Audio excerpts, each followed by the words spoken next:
Art can be defined in many ways, although one way in particular captures the main idea, including life and art as a whole. As Leo Tolstoy explains, art is not, as the metaphysicians say, the manifestation of some mysterious idea of beauty or God. It is not, as the aesthetical physiologists say, a game in which man lets off his excess or stored up energy. It is not the expression of man's emotions by external signs. It is not the production of pleasing objects, and above all, it is not pleasure. But it is the means of union among men, joining them together in the same feelings, and indispensable for life and progress towards well-being of individuals and of humanity. The most common interpretation of art is visual art. First, we must understand Native American culture to move on to U.S. history of art. Daily life, religious belief, and artistic expression are not seen as separate activities but as communal rituals, celebrating either the power of nature and supernatural forces or some essential human activities such as hunting.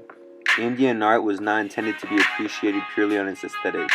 It had a specific role to play pictorializing the events and values of Indian way of life while serving basic needs. For example, the zigzag patterns on moccasins look decorative, although shares the purpose of protection from snake bites. The supernatural is a major influence on the Native American art. Their designs and visual decorations depicted spirits who inhabited the plants, animals, sky, and stars. In the plains, Navajo sand paintings were found. Intricate designs were formed by sprinkling colored sand and powder made from the earth.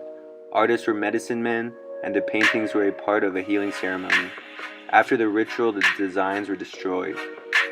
Native American, arguably most famous art were totem poles. These wood carvings celebrated nature's abundances. Art connected tribal, human, and animal forms, where animal eyes, ears, tails, and furs recalled past, present, and future work as visual vocabulary. Fast forwarding into the 18th century, colonial art was the beginning of U.S. art. Art was formed into landscape art. This form captured nature's beautiful scenes and continued to the 19th century. Art slowly turned to portraiture and genre painting, and realism remained the dominant style. New abstract thinking allowed the creation of Impressionism. Some argue that this form is the beginning of modern art. Artists began seeing art in a new way and brought things to new perspectives. Artists began to recognize what the eye perceived and what the brain understands were two different things. Artists sought to capture the former optical effects of light to convey the passage of time, changes in weather, and other shifts in the atmosphere. Trippy stuff, huh? America began to grow into a concrete jungle, and this impacted the style of precisionism, focusing on modern industry and urban landscapes. Moving into the 1940s, a new movement of art called Abstract Expressionism was formed. This is when Navajo sand paintings influenced the creation of a style called action painting. Art began to take a turn into the late 20th century, introducing pop art, which was influenced by Dada and Surrealism. Artists distanced from abstract expressionism by recognizable imagery and addition to modern printmaking technology. By the end of the 1900s, art really began to take multiple routes, introducing a great range of possibilities and styles. It seems as artists now began to find what they are pushed by and create pieces as metaphors such as minimalism, a pure form of abstract art using a bare uniform of elements making up some pattern design, through sculptures, paintings, and more. Other styles like American feminism art was used to give more prominence to women artists in history. Another new popular art form is graffiti. This form of art is decorative imagery found on buildings, public transportation, or any other property. This art was influenced by and grew with the upcoming of hip-hop culture. Artists explain graffiti as a way to express frustrations with life, although many people see it more as a problem of vandalism. In the 21st century, art seems to be adopting ideas of graffiti, becoming a protest and expression of emotions, creating a visual voice for those who don't listen. Music is our way of expressing an idea with what we cannot do in words, art, or any other medium. Originating in church, music became a transcending and enlightened activity for those who wanted to reach closer to God, and in contrast, people saw music to be purely enjoyable for the passing of times, storytelling programmatic stories. Both essentially were to make greater sense as to why we are here. We can see the music evolve from the highly pragmatic and religious classical music of J.S. Bach, where music is essentially formulated in a mathematical method, for Bach to personally feel closer to God, as nearly all of his music helped create a better sense of his own life. As he said, the aim and final end of all music should be none other than the glory of God and the refreshment of the soul. Not so long after Bach's death came along the contrasting but arguably more of a genius, Mozart. He created some of the greatest works of all time since the age of 5, and in his perspective, he had seen music to purely be for the innocence of life and his enjoyment of it. All in all, to make a greater sense of his own life and love for music. Mozart says, "I pay no attention whatever to anybody's praise or blame. I simply follow my own feelings." As the times pass and an enormity of music is produced in a more complex matter, our cultivating society grows more complex as a balancing act. Newer, more in-depth, and unique questions are asked as music responds in its own newer, more in-depth, and unique answers. In today's translation, the same artistry we've seen from Bach can be seen with today's hit artist Kendrick Lamar, as his music can be seen to have a correlation with Bach's as being the voice that needs to be heard. Kendrick sees his community of Compton and the general black community to be as beautiful, full of potential, and life just as Bach has seen God to be in his music. We can see Kendrick's dedication mainly in his full-length album To Pimp a Butterfly, where he addresses the social relevance of his community and the unjust actions that can be taken place upon them if they aren't careful and smart. Using his already celebrated status as a successful artist to educate the community of what he personally feels deserves better.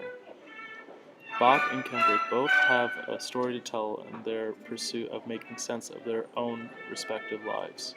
Using his already celebrated status as a successful artist to educate the community of what he personally feels deserves better.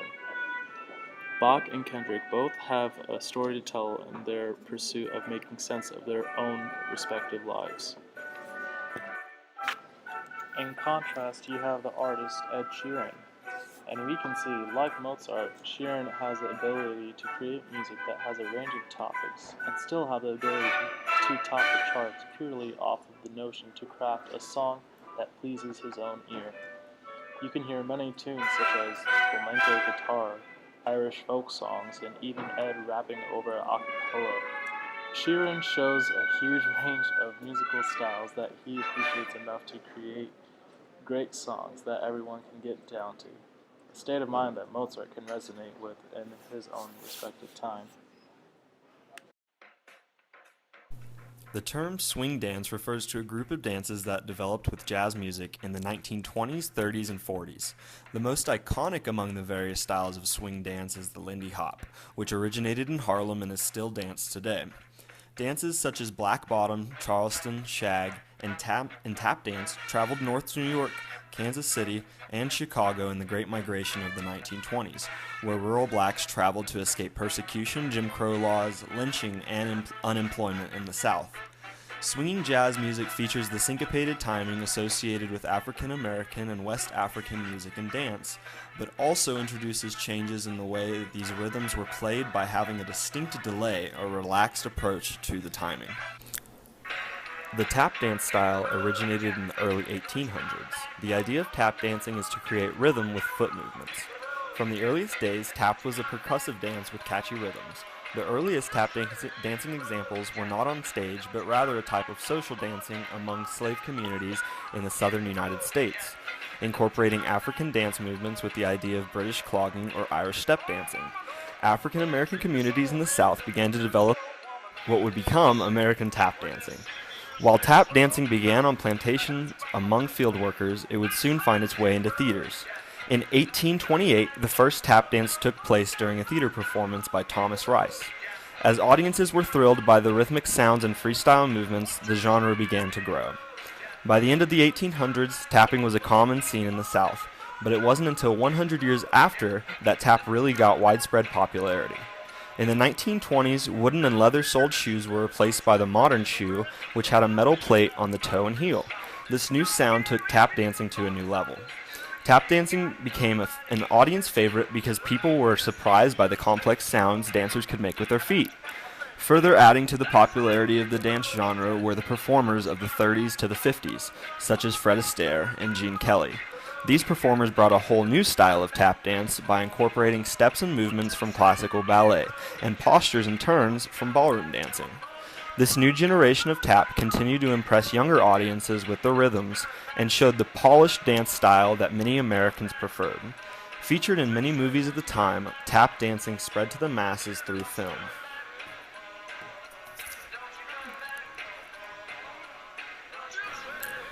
Hip-hop dancing is thought to have officially begun in New York City during the late 1960s and early 70s.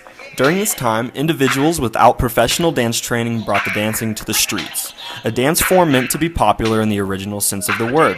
Hip-hop moves were inspired by complex rhythms and down-to-earth movement styles of African dancing, while a little of modern tap, swing, and African dancing can all be found in hip-hop.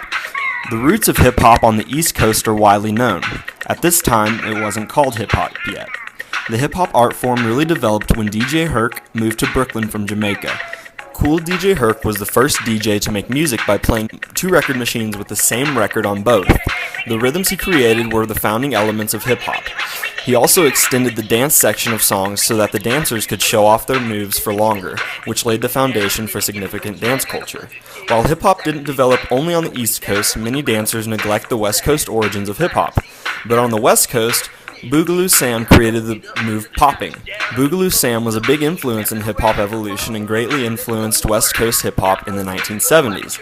But Sam wasn't the only big influence from the West Coast.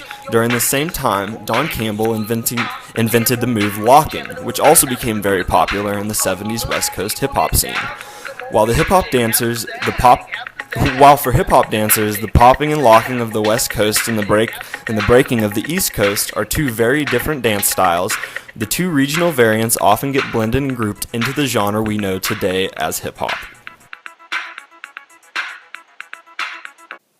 In 1894, the world's first commercial motion picture exhibition was given in New York City using Thomas Edison's kinetoscope. Although film and motion pictures' earliest development can be traced to British and French developers, the most influential style of cinema is the American classical Hollywood cinema, which developed from 1917 to 1960 and characterizes most films to this day. Since the 1920s, the American film industry has grossed more money every year than that of any other country. Regarded by many film critics as the greatest and most influential early film, Citizen Kane's excellence in cinematography made it an early pioneer for what movies would eventually become. The cinematographer, Greg Toland, experimented with lenses, lighting, and what is known as deep focus. The idea was that the creators wanted the camera to mimic the human eye when it came to focusing and adjusting. Toland described the achievement made possible by the sensitivity of modern film speed in an article for Theater Arts magazine. He said, "New developments in the science of motion picture photography are not abundant at this advanced stage of the game, but periodically one is perfected to make this a greater art. Of these, I am in an excellent position to discuss what is termed pan focus, as I have been active for 2 years in its development, and used it for the first time in Citizen Kane." Toland speaks here more like a scientist than an artist. He speaks of how what he was using to create unique shots and angles was still being developed as he was using it. Together with art, film also encourages the scientific development of certain aspects like photography and special effects. Because of all that film requires, it will continue evolving. I believe film's ability to combine multiple art forms together is what makes it so unique and ever-evolving. Film adds a level to art that has never before been seen. By combining concepts like plot, narration, and acting you'd find in stage plays, along with lighting, color, visual concepts from visual art, and also with music from scores, film encompasses the beauty of many art forms.